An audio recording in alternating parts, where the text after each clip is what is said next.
Let me show you how to make this extra crispy pork belly in an air fryer.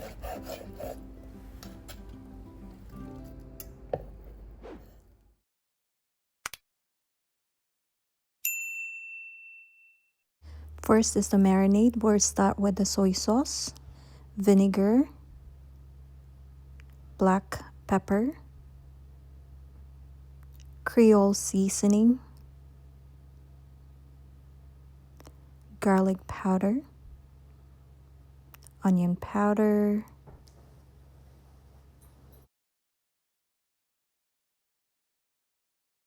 garlic and herb salt, lemon pepper seasoning, and a ginger powder, chicken bouillon, bay leaves. Mix this together until well incorporated. I'm going to add a minced garlic and again mix together until well incorporated. Set this marinade aside. What I have here is a pork belly. This is about 4 pounds. This comes with the skin. And of course, I'm gonna make a slit on the meat side of this pork belly. Basically, I'm creating a diagonal shape. This is very helpful because this will allow the meat to absorb all the marinade. This will add a lot of flavor, and this is the best way to do this actually. I will not skip this part if you're going to make this recipe. Grab a container with the lid. Place the pork belly meat with the skin facing up.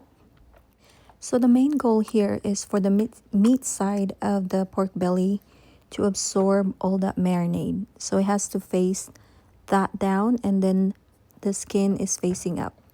So on the skin side, I'm going to sprinkle lots and lots of salt. This will allow for the meat to release all the moisture, which will help it crispy when we put it in the air fryer.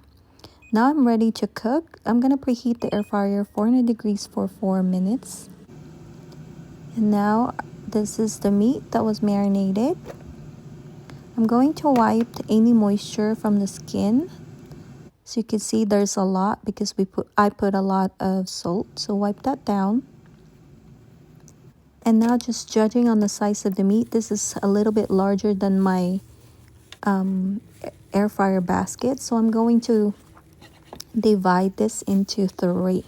And I'm going to cook the 2 slab and keep the other one marinade. Now I'm going to place this in the air fryer. And I'm going to put this on this air fryer. Set it on bake 385 for 15 minutes. And then the other one, I'm just going to keep it marinated and I'll cook that later. So now that's done. I'm going to flip this on the other side. The skin facing up. And now I'm going to air fry it. I'm going to air fry it for 385 for 10 minutes. Now that's done. I'm going to put this back in the air fryer. Air fry it again for 400 degrees for 10 minutes. And this is done. This is very, very delicious and super flavorful. It does take a lot of time, but trust me, you will love this recipe. Super crispy and super delicious.